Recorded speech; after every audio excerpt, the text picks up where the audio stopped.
Bonjour, mon histoire aujourd'hui s'intitule « Riche ou pauvre ?»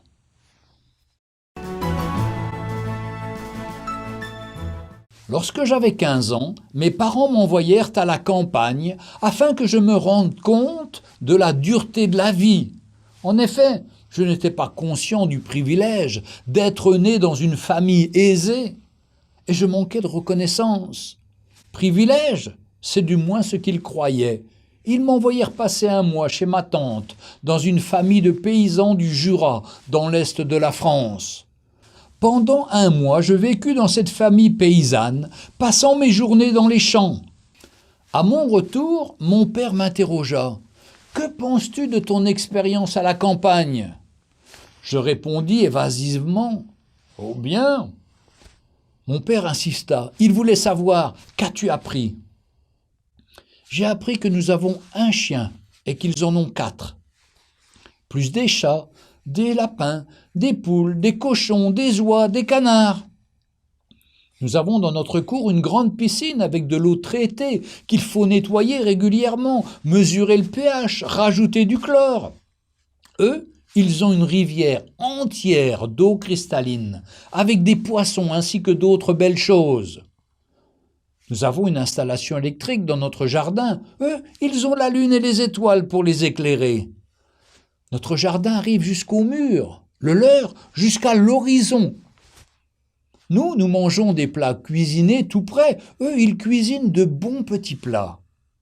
Nous écoutons de la musique sur des disques ou à la radio ou à la télévision. Eux, ils écoutent une perpétuelle symphonie d'oiseaux. Grillons, cigales et petits animaux. Et parfois, ils entendent le voisin chanter merveilleusement pendant qu'il travaille sur ses terres. Nous utilisons le micro-ondes. Ce qu'ils mangent a la saveur des plats mijotés sur le feu de bois, à feu lent.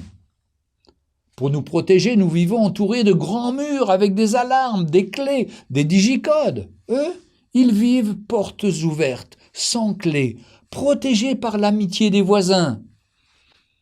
Nous vivons connectés à notre téléphone, notre ordinateur, à la télévision. Eux sont connectés à la vie, au ciel, au sol, à l'eau, à la verdure, aux animaux.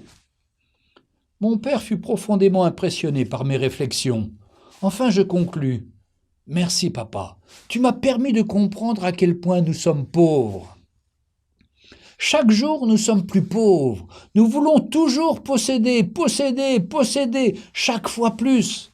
C'est notre préoccupation principale.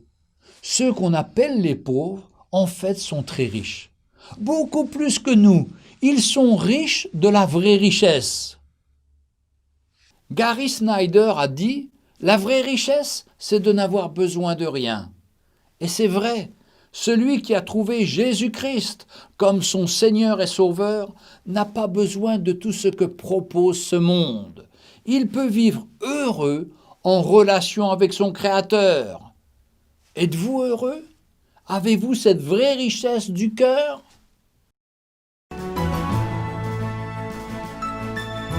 Retrouvez Un jour une histoire sur www.365histoire.com.